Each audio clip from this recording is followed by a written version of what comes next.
បាទគោរពនឹងជម្រាបសួរដល់ពុកម៉ែបងប្អូនទាំងគ្នាបាទនៅថ្ងៃនេះខ្ញុំនឹងអធិប្បាយរាយរាប់នៅរឿងរ៉ាវស្រូវនៅតំបន់នេះហេតុអីបានទិន្នផលទាបមាន3ចំណុចសំខាន់ដែលស្រូវនៅតំបន់នេះបានទិន្នផលទាបទី1នោះគឺដីនៅតំបន់នេះស្ថិតនៅក្នុងគេហៅថាប៊ីចាល់ទឹកដែលมันអាចគ្រប់គ្រងការរំដោះទឹកបានគឺការត្រាំគុលដែលជាកត្តាមួយมันអាចអភិវឌ្ឍក្នុងការបង្កើនផលបានដោយស្រួល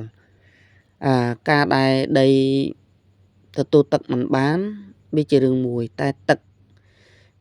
ត្រាំពេកគឺធ្វើឲ្យស្រូវมันអាចកើននៅទិន្នផលទេហ្នឹងទី1ទី2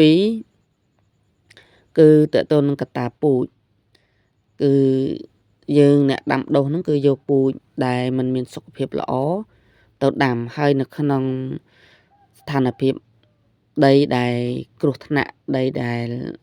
มันអាចធន់ទ្រាំបានដីដែលងាយនឹងបង្កើតរោគនានាអញ្ចឹងនៅចំណុចទី2ហ្នឹងគឺការជ្រើសរើសពូជគឺមានសារៈសំខាន់ត្រឡប់មកចំណុចទី1ដីដែលចំទឹកហ្នឹងយើងអាចកែប្រែបានហើយម្ចាស់គាត់ក៏នឹងគ្រងនឹងកែប្រែដែរគឺតាមរយៈបង្កើតទំនប់ឲ្យបានច្រើនច្រកដើម្បីងាយគ្រប់គ្រងស្ថានភាពទឹកត្រូវបូមចេញឬក៏យ៉ាងណាចំណែកទី2ហ្នឹងគឺកាលណាតែទី1ដោះស្រាយបានទី2អាចនឹងគ្រប់គ្រងស្ថានភាពជំងឺបានតាមរយៈជ្រើសរើសពូជដែលមានសុខភាពល្អបន្ថែមហើយចំណុចទី3នៅឆ្នាំនេះ2024-25គឺការផ្ទុះនៅជំងឺនិងក្រុមសត្វល្អិតឥតឈប់ឈរដែលជាកត្តាមួយយាយី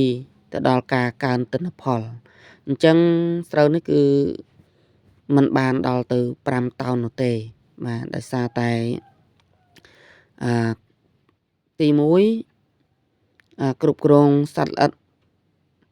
បានក៏ពិតមែនប៉ុន្តែវាត្រូវបានបំផ្លាញខ្លះទី2ជំងឺទប់ស្កាត់បានក៏ប៉ុន្តែវាបានរងឥទ្ធិពលដែលធ្វើឲ្យថមថយនៅទិន្នផលទី3ស្រូវឆ្នាំនេះគឺ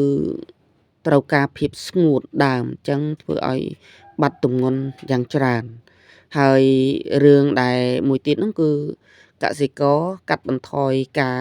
ផ្ដល់សារធាតុចិញ្ចឹមអានេះដោយសារតែខ្ញុំទៅផ្ទាល់ទើបខ្ញុំដឹងរឿងរ៉ាវបាទអញ្ចឹងពុកម៉ែបងប្អូនដែលជួបនៅស្ថានភាពដីឬក៏ការដាំដុះបែបនេះបើមានចម្ងល់គឺអាចប្រឹក្សាយោបល់ដើម្បីកែតម្រូវនៅរដូវក្រោយឬក៏ស្ថានភាពជាក់ស្ដែងហ្នឹងដើម្បីឲ្យបាននៅទិន្នផលខ្ពស់បាទហើយមួយទៀតគឺពុកម៉ែបងប្អូនដែលមានតម្រូវការជីថ្នាំកសិកម្មគឺអាចតាក់ទងតាមរយៈលេខទូរស័ព្ទនិង Telegram ដែលមាននៅក្នុងវីដេអូនេះបាទយើងខ្ញុំនឹងមានជីថ្នាំកសិកម្មល្អហើយជួយឲ្យបញ្ហាទាំងឡាយហ្នឹងបានប្រសើរឡើងកាត់បន្ថយនៅការចំណាយដែលមិនត្រូវខ្ទង់បាទអញ្ចឹងសម្រាប់អាជីវករបណ្ដាដេប៉ូនៅតាមស្រុកខណ្ឌខេត្តនានាគឺមានបំណងចង់លើកលក់បន្តគឺអាចទំនាក់ទំនងតាមរយៈលេខទូរស័ព្ទនិង Telegram ដើម្បីបាននៅផលិតផលយកទៅចែកចាយទៅតាមបណ្ដាស្រុកខណ្ឌរបស់ខ្លួនផងដែរបាទហើយអ្វីដែលសំខាន់ក្រុមហ៊ុនយើងខ្ញុំនឹងប្រឹក្សាជូនរាល់បណ្ដាកសិករនិងដេប៉ូដែលមិនមានបទពិសោធន៍ខាងកសិកម្មដើម្បីជួយឲ្យភាពល្អប្រសើរឡើងនៃការដាំដុះនិងបង្កើនទិន្នផលរបស់វិជាកសិករបាទអញ្ចឹងគណៈពេលនេះអរគុណដែលពុកម៉ែបងប្អូនទស្សនាតាំងពីដើមដល់ចប់ អរគុណសម្រាប់ជួយ follow page follow TikTok